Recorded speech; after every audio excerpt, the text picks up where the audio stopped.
It's the second match of the day here in day one of many, many days to come of the Gold Team League here in China.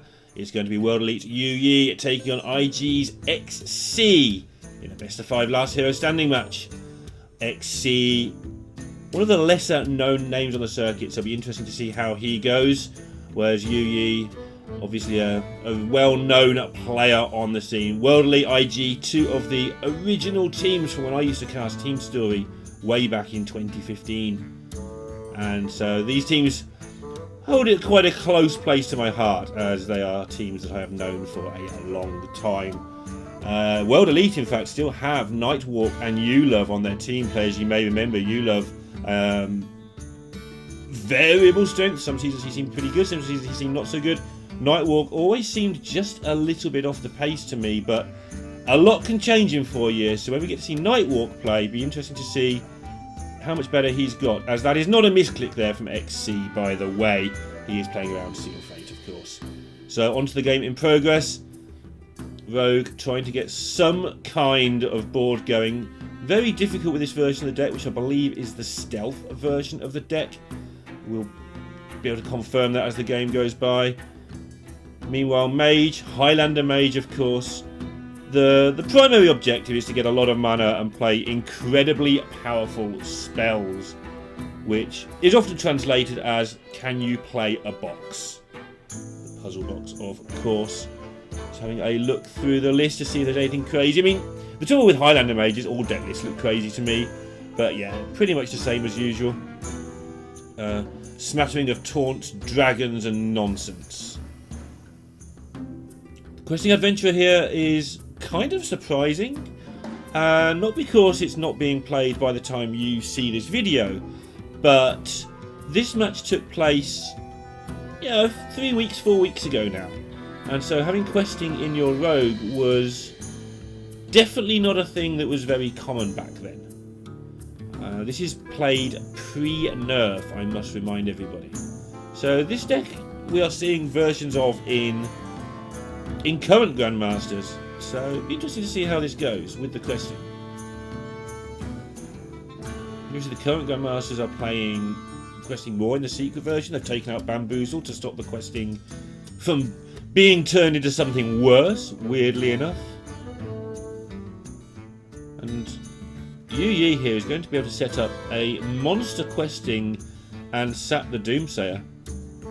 XC was really relying on that not happening, but yeah, I'm not sure why the sudden sort of downturn of the head there from XC, because the way that turn was going, there was obviously some sort of solution to the Doomsayer, and YuYi does get this out of fireball range. Obviously fireball ping is still a thing, and I believe that was the rolling thunder or rolling fireball that just got burned.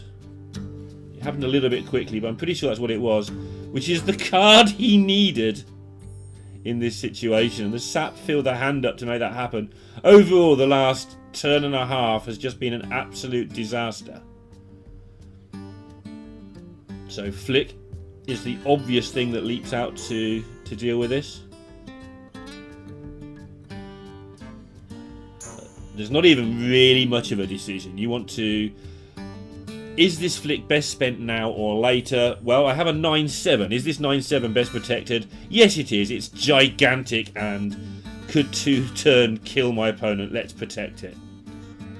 But Mage is built to be infuriating. There is still a Blizzard available here. If XC... Go on, wake up. Have some coffee or something. Slightly disgruntled style from XC. Looking forward to see how that goes with the passing weeks and months. I believe that players play twice most weeks, and I believe you can only play once every 3 weeks. They are the rules as I understand them at the time of this recording. So we will see XC again in the next couple of matches somewhere, is my understanding. And it's just nice to investigate and learn about the new players. Again, we don't know who it's going to be yet, but we will find some of the players who will be in contention to play in the World Championships. Part of point of bringing this to you is so that when we get to the World Championships, we know a lot more about the Chinese players than sometimes we have in the past. So despite all YuYi's best efforts here, he's done 5 points of damage, and one of those was XC shooting himself in the face. Just shows how resilient Mage can be.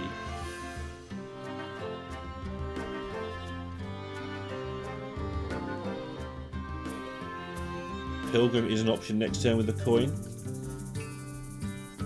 Coin may be the hardest card in all of Hearthstone to actually play.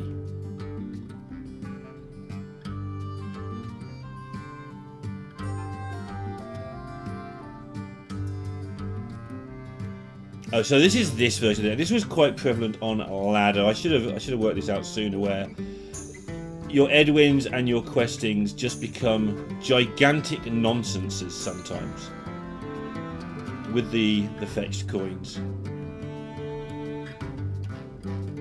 But talking of gigantic nonsenses, the pressure is now becoming overwhelming for XC. As much as he would like to do other things, he's being forced into just stopping himself from dying every turn. Oh, and with Galakond and Togwaggle available now for YuYi, although I don't think he has yet got himself a lackey, but that's now solved.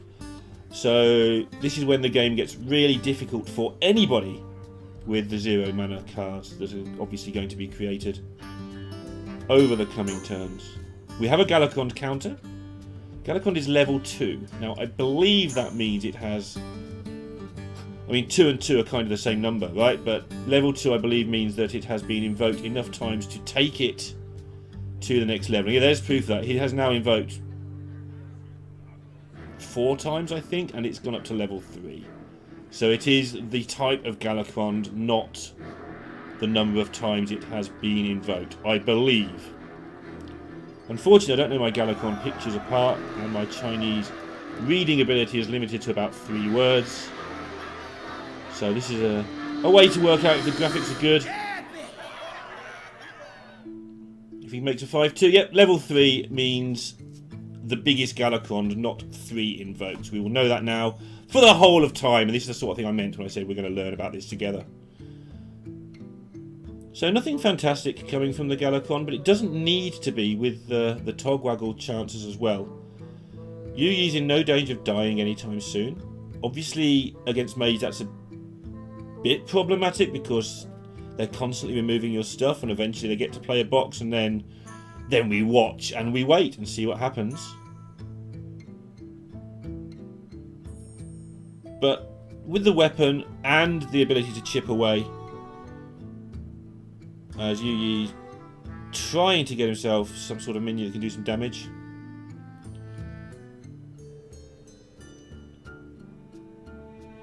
It does look like he's in a great spot. So XC again, kind of having to play on the back foot the entire game. Plays the Reno to get rid of the minions so he doesn't die on board. That 5 armor is going to come in handy. But already he's effectively back down to 7 if he gets hit in the face with a weapon. And now he's going to be facing down a load of more 0 mana spells. From everybody's favourite Wondrous Wand.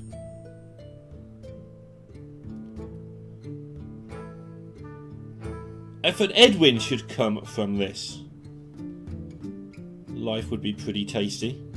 Obviously, in the other hand, Zephyrus is there available to clear a board at some point. But YuYi's not running out of stuff anytime soon, and is still managing to chip away at health totals. I guess YuYi could actually run out of cards, like just full on run out of cards. He's down to 7 already in the deck. This deck does draw at an alarming rate. So Eviscerate adding more damage to the problems now. So that's 9 available to him that is instantly identifiable.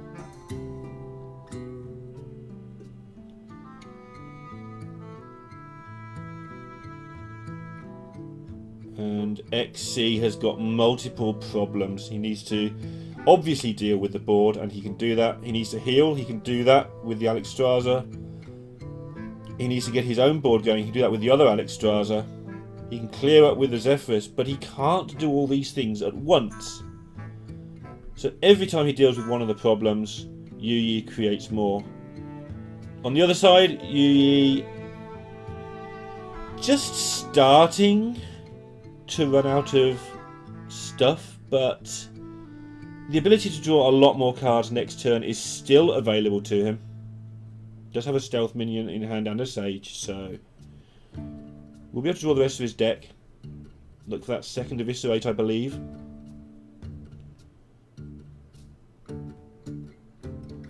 So, do you go for the Nether? I think you have to. Deal with problem. Lose my go. That's been the story of this game. Right. So he's going to, first of all, look for damaging lackeys. Doesn't get those. Has to empty his hand so he can draw more cards. This turn may end up being a little bit wasted. He can't Eviscerate face to get the Eviscerate out of his hand because it would just be wasted if Alexstrasza was played on the other side.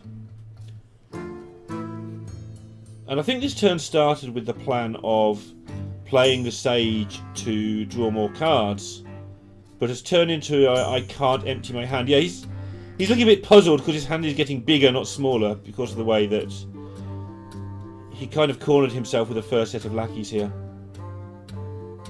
I feel maybe it was better to draw the actual cards in your deck, but he will know what they are better than I do.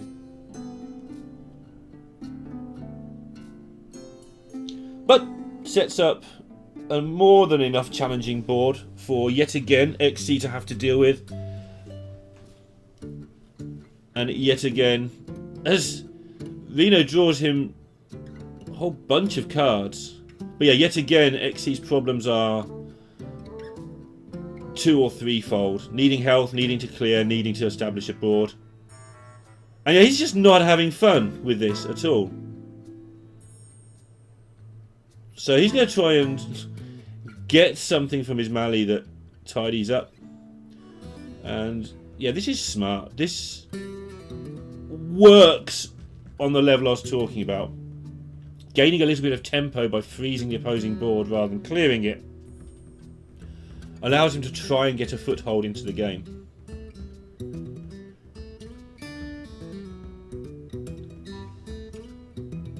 Maybe I'm wrong. Maybe there's not another Eviscerate. There's a very good chance I missed one. But YuYi seems to be all in on finding a lackey for the job. Spell lackey, of course, could just find him instantly a win. He only needs 3 damage to go alongside this Eviscerate he's carrying with him. Or maybe, you know, one day to actually get to attack his opponent would be pleasant too. Doesn't seem to be a thing that he's being allowed to do. XC getting that little foothold on the board might not look like much, but it does mean that he has to use less and less removal from hand if he can get a bit more on board, because he can use his minions to clear. And that in turn means that he has to spend less mana on these removal spells that only allow him to do one thing a turn.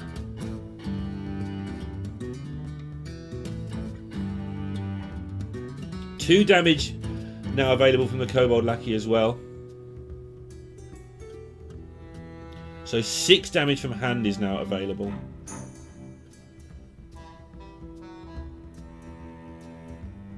XC will probably want to freeze this board again.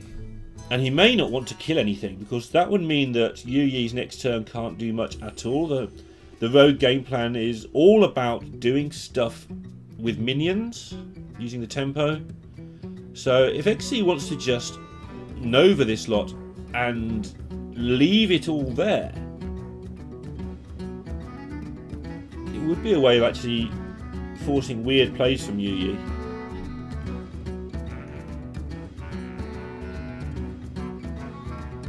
XC plays Tiamat and then stops to think about what he wants it to do. That to me isn't the sequence I would want to do. Like, if I'm not clear why I'm playing it, then I maybe shouldn't be playing it. But he does do, as I was suggesting, keeps the board frozen up and does force YuYi to actually backstab his own minions so he can develop something.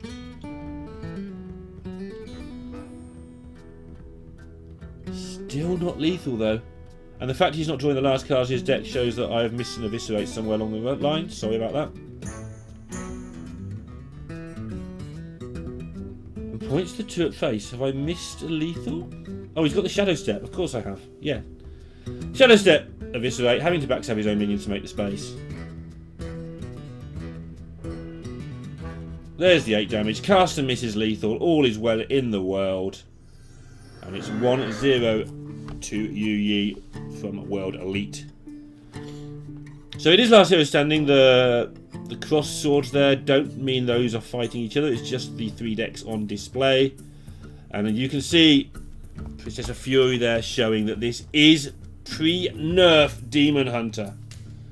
And it's the version with demons, the slightly more mid-range version, the version that Viper in particular preferred, but I also preferred it, if I'm honest.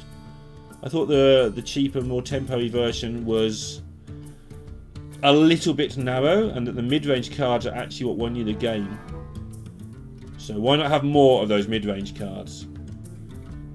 I think there's a lot of work to be done on Demon Hunter yet. That's my own opinion on it. I'm not saying the deck is bad, it's clearly good in its current form. But I do think that there are slower versions out there available and waiting to be discovered. Or invented. Question for the viewers. Do we discover decks or do we invent them? That should keep you up at night.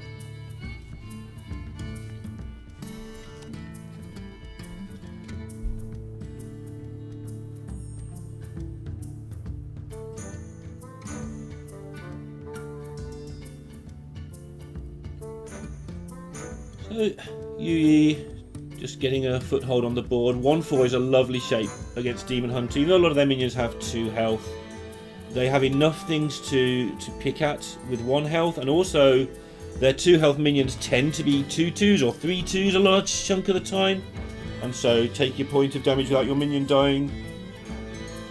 In a 1-to-1 fight means they trade. Obviously what normally happens is the second part of the damage gets picked up by the Demon Hunter's hero power or a weapon, but numerically at least it challenges the board quite well.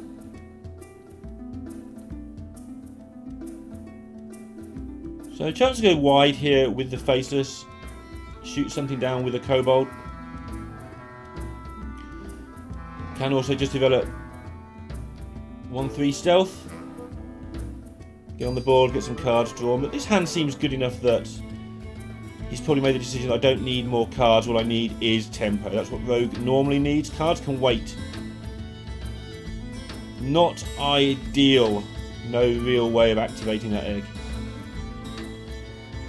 But should he get a Titanic Lackey, the egg actually becomes pretty decent, so we'll see. Raging Fell Screamer played, sets up the Priestess for the next turn. Which is again, reminder, the pre-nerf 6/7 Priestess. It's nasty and it shoots a lot of things on the board. And things on the board is where YuYi is currently, thanks to that egg, struggling to proceed.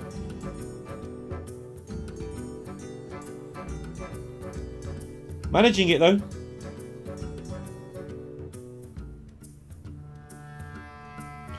You see, scratching his head a touch here, like, normally you just windmill slam the 5-mana Priestess. It's such a dominating character.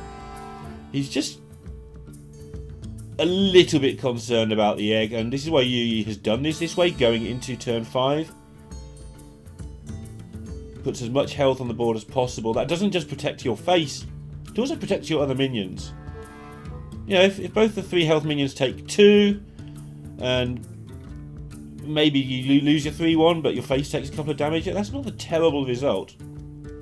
Obviously, in this exact scenario, you would actually rather have the egg destroyed, but that's a little bit greedy to ask for. And yeah, he just gets the chance to go wider now.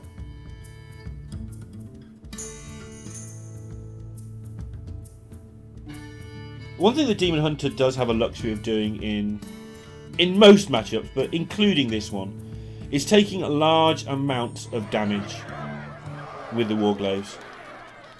You can go pretty low as long as you're just bumping into things, so tanking the Shield of Galakond twice to kill it. I think he'll only do it once because he has the resources to do it in one go. But he might want to do it twice to generate more Satyrs. And taking 8 really is no problem. I feel that he should just smash into this multiple times. So this is the resources saving that I mentioned, but you do get a... He's going to proc the egg. Okay, this works. If you're going to do it this way, I'm comfortable.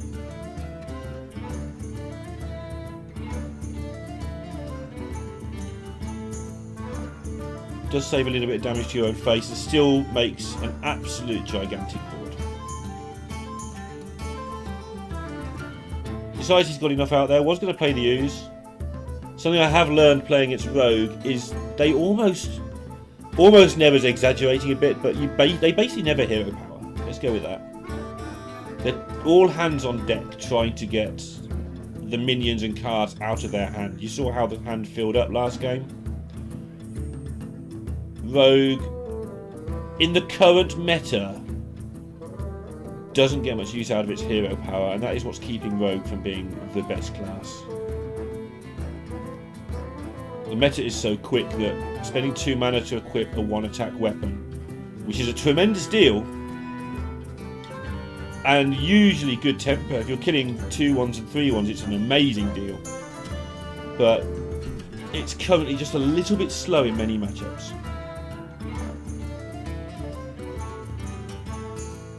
It's interesting because you consider whether you're playing Ooze or Harrison in your decks, and you consider Warrior. Yes, I really want to kill those things. Demon Hunter, oh yeah, I want to kill those things too. Hunter, yeah, sometimes I get the Scam Hammer.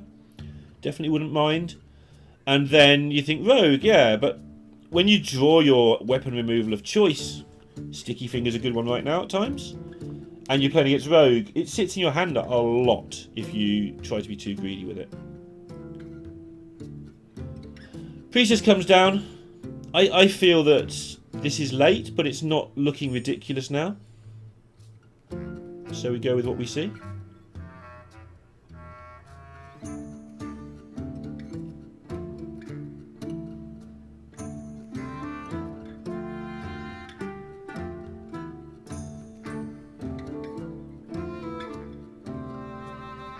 And the problem now becomes getting rid of the Priestess, right?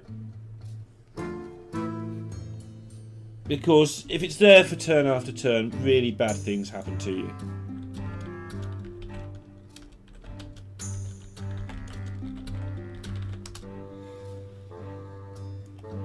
And bad things happening to you is not where you want to be, strangely enough, in Hearthstone.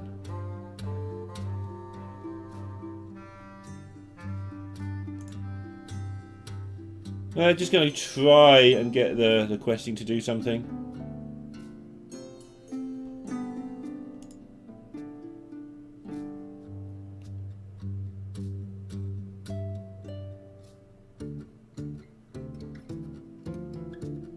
Three it is. Full mana cost back for the Priestess now. Makes it a lot harder to deal with.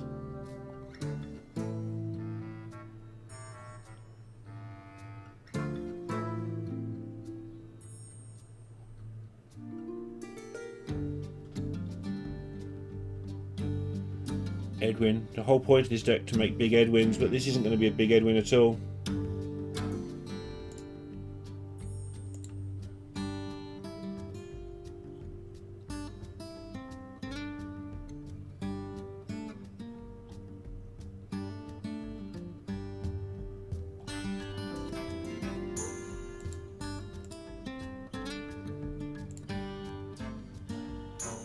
This is just not going well. Still 1-0 ahead is a big deal.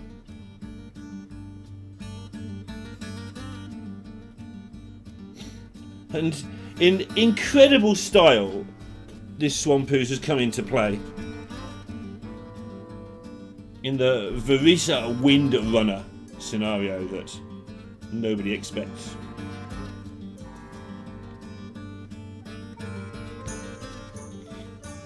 3 mana, 2/3 weapon.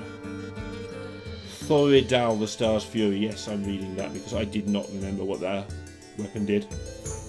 Your hero attacks gain spell damage +2 this turn.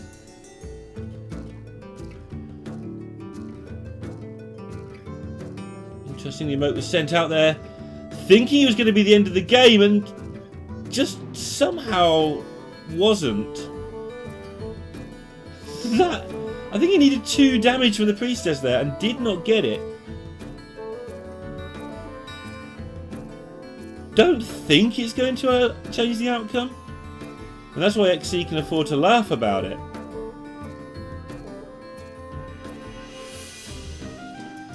Now he's trying to work out what 8 mana rush minions are there. Or charge minions. Are there any? Oh, for a Ragnaros to exist. 7-1 to the face.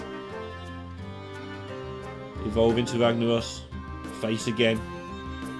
Easy enough. Well, none of the dragons helped. Needs to find something ridiculous. It's not ridiculous. And that's going to be 1 game apiece. YuYi gives it up. We're headed into game at number 3. See the lineups there. Once again pointing out those are just the lineups. And I think it's about the only thing about Chinese production that I find a little bit difficult to interpret sometimes. Ah, Warrior. I have no idea what was banned then. If Demon Hunter... Oh, maybe Demon Hunter was banned. Gonna get to see the Warrior from YuYi in last hero standing against a Demon Hunter. It's just where you want to be. Playing the Egg variant, the variant that Crane has made rank 1 legend with multiple times. And usually this matchup turns out to be a crush. The times it isn't a crush are when the Warrior fails to get a skipper, when the Warrior fails to get an Armor Smith, and these are not all, these are independent, like they have to be all of these things pretty much. Or when the Demon Hunter kind of doesn't get a great early game, more than a bit of chip damage, and ends up playing an Adept into a Skull, or an Adept into, like Satyr into Warglaives, etc. Needs to make that big, massive swing turn. So all the mid-range stuff is what I'm trying to say. And actually, XE does have the opposite of that. Now that doesn't necessarily mean it will end badly, but the Warrior, you can just pummel the Warrior in 3 or 4 turns of 8 damage. That's the does not have skipper condition. But any weapon is usually enough.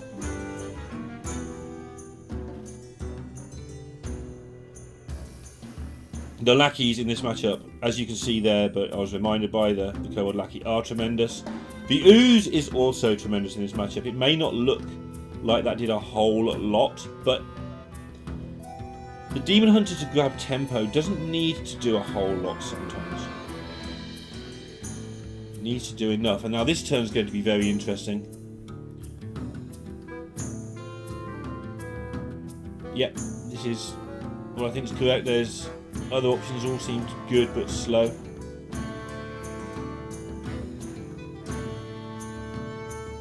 And the second 110 is going to make this difficult. But again, the Priestess is a big bomb in this matchup. If you can get the Fell Screamer into Priestess, that's another way that the Warrior can be defeated. And the way you stop that going too wrong for you is put as much health on the board as you are physically able. And this one could go wrong. This is starting to have all the hallmarks of a game that Warrior loses. And you never want your Warrior to lose, but in Conquest it's not so traumatic. It'll win the next game. In Last Hero, this is your match winning condition. You've got a Warrior. You've got the best deck in Hearthstone. You need it to go through your opponent's forces.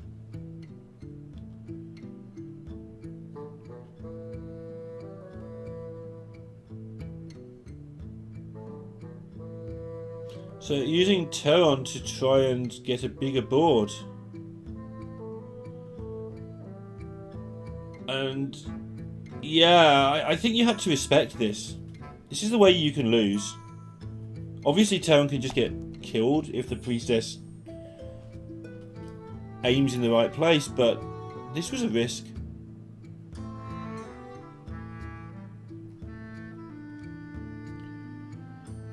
But this is the upside of getting that board from the Terran. I want to say that YuYi has been fairly fortunate here that XC does not have all the available gubbins to take advantage of this current situation. XC is scared of risky skipping to Armorsmith here. That would just end him. But look at this. Next turn he's going to be able to play another priestess, and that paves the way for him to win the game.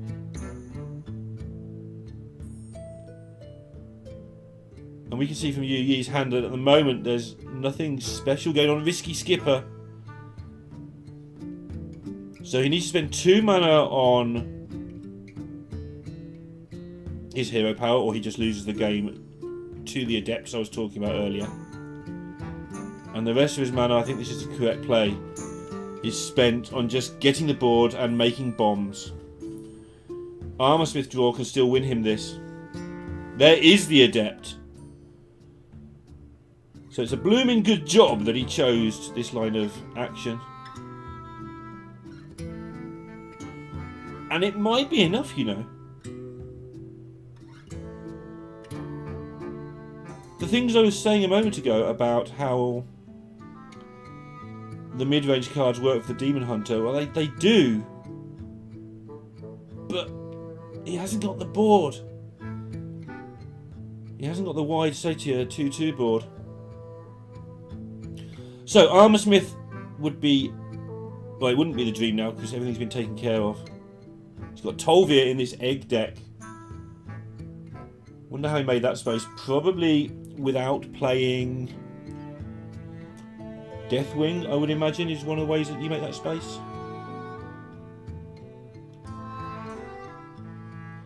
Defends his face.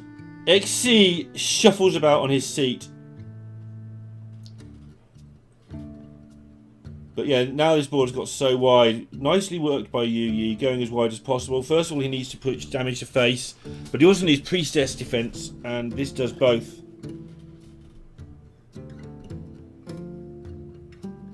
This is going to come down to the wire. If YuYi gets another hero power off here...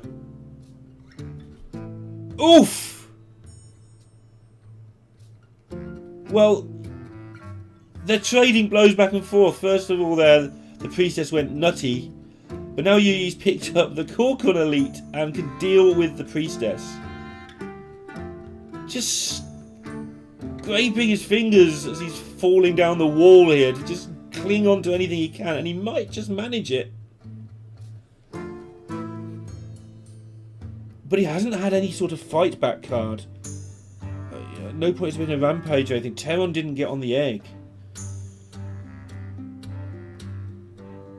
Right, take all your cards and deposit them on the board in front of you, young man. And hope that YuYi doesn't pick up another way to deal with things. This is probably enough, but YuYi still has a say in that depending on what he can pick up.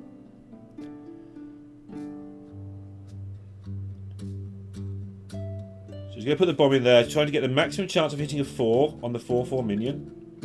It's the correct way to do it. You always want your bomb's damage to count as much as possible. So give yourself a chance for it to hit the 4/4, and it's removing a minion at the same time, so it can't hit the minion it's removing. Anything here. That's not it. That is not lethal. And excuse my bewilderment and amazement, but how YuYi has held on with this motley assortment of nonsense. No anchor, one skipper which got killed. Okay, well, have some cards. Battle Rage, the card that makes this deck tick.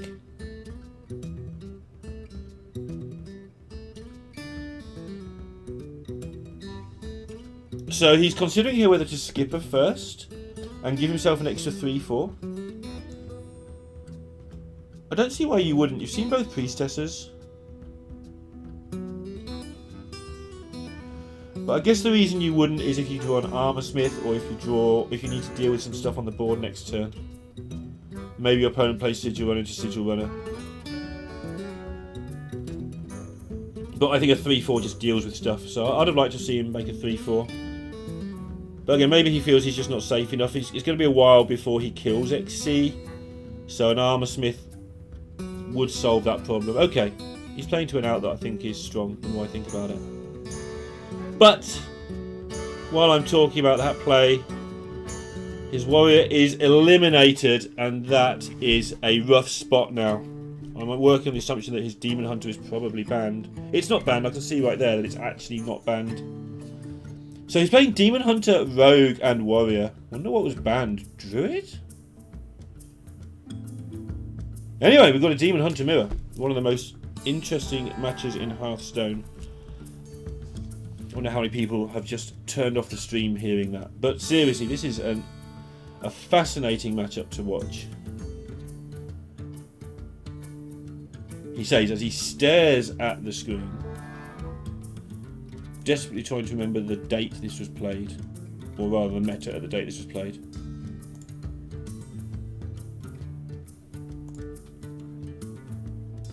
Just clicking, you will hear for a moment. Just seeing if I can get the exact deck list from this game.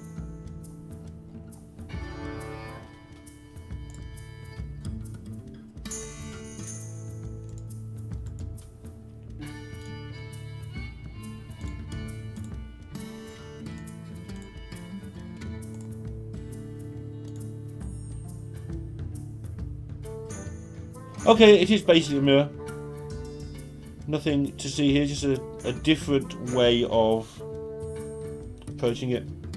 The hand in question sort of confused me slightly there.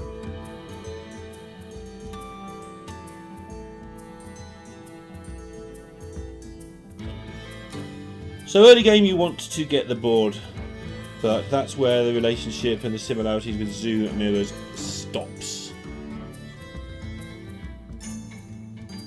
Of course, it is a real case of who laughs last, laughs longest in this one. For instance, you'll see some weird interplay with adepts at some point. Because whoever plays the second adept is actually the one who has the 6/4 survive on the board. However, if your opponent doesn't have it and you hold back with your adept, then you've just wasted the chance to establish a powerful minion. And that can lead to players who feel like they have reads, making some unusual looking plays at times.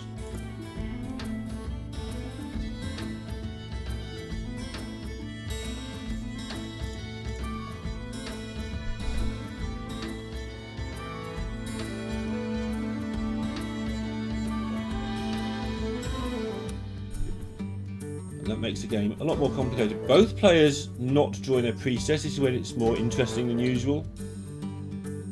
When one player draws their curve, fell scream into priestess, and the other doesn't, not a lot happens. Interesting to see that YuYi's consume magic has just been sat there.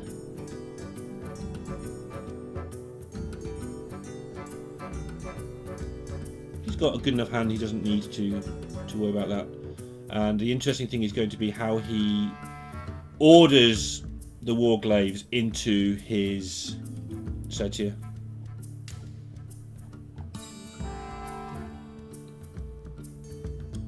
If you can just make that one massive board, then you tend to win in the world where your opponent doesn't have Altruis.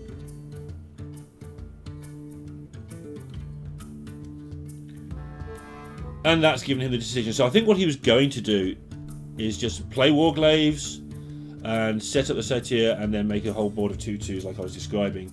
But now he just has the option to play the Fell Screamer into the Priestess. And that's it. If that sticks, that's good. Oddly enough. And it's quite hard to distinguish which is best out of two very powerful options sometimes. It's an underrated skill to play the better, because your natural instinct is, oh, it doesn't matter, I'll win anyway. Well, that's just not the case.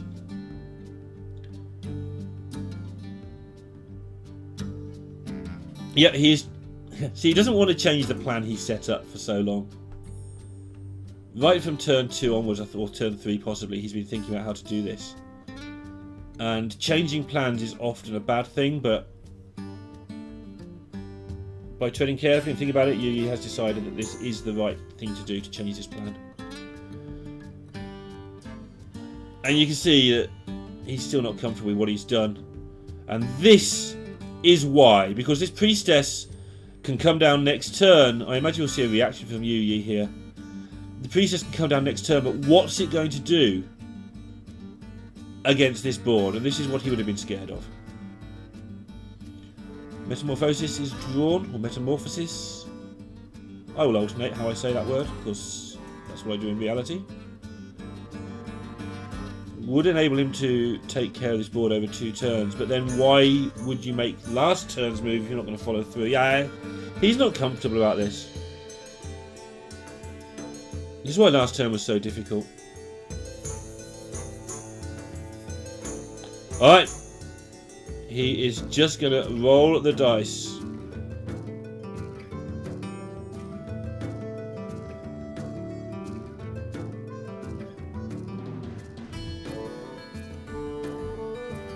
Nicely calculated there. I don't know if it's going to help him, but realised that he had to rely on some good math. And he did rely on that math. He did manage to remove a minion, but as you can see, the second adept just does a turn 6 kill for XC in the mirror. And he is the winner of the second game of the day. XC from IG takes the victory.